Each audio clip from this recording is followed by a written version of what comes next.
So I just watched Wuthering Heights, and this movie follows two people, one of which comes from riches, one comes from being poor.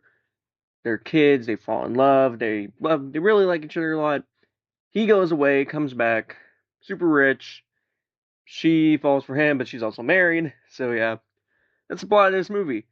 I've never read the book that this is based on. I know that it's not accurate very well by the amount of people who, when the trailer for this came out, they were like, oh, well, that's kind of not from the book at all.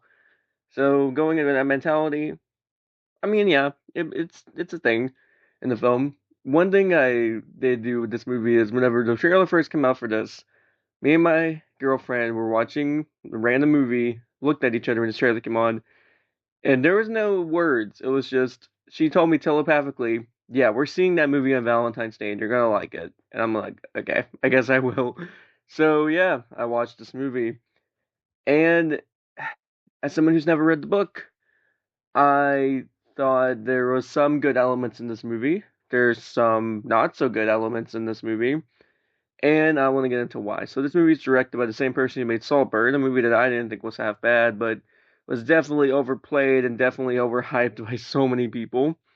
This movie had that same kind of production design. It looks gorgeous. There are so many really good shots in this movie. I love the period accurate look at the film and the time accurate look and the clothing, the costume design in this was really good. Same thing with the score. I really enjoyed that a lot here. Like I said, the movie does it looks so good. Like it's a very good looking movie, and I thought Saltburn looked good, but this looks better with this adapting a very classic story.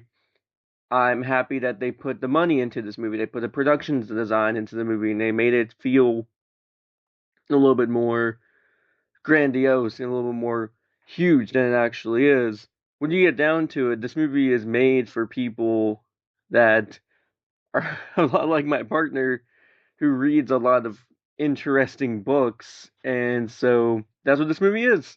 And it doesn't deliver on that. Kinda. I mean, there's some shots and some scenes in this movie that are very steamy, very sexual, but then there's other times where they try to be and it just feels weird. These people, they don't really feel like they're in love with each other or two leads. They just feel like they're lusting for one another. And I heard in the book, the person who is played by Margot Robbie in this movie, she in the book was like 19 years old or something. And so it's kind of weird because Margot Robbie is older than Jacob Elordi, so it just kind of feels odd that these two people are in this scenario.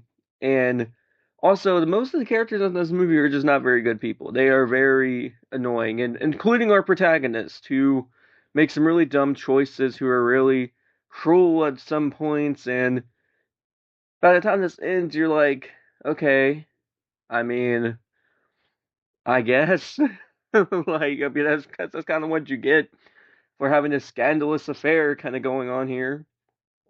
Jacob Elordi in this was good. I liked him in the movie. Like I said, the movie looks good. The production design is good. The score is really, really good. It's just the actual plot of the film and the actual execution, some of the acting, some of them. There's a lot in this movie that it just doesn't really work. And I feel like this is a story that's very classic for what I know. If you just would have adapted the book a little bit better, you probably would have been able to make this make more sense. They definitely try and make this its own thing in this movie, which is fine. I mean, it does what it does, but at the end of the day, like I said, it just feels like these characters are lusting after each other less than they're actually in love. And I hate to compare it to this another movie I watched recently, but the newest Dracula movie I actually really enjoyed.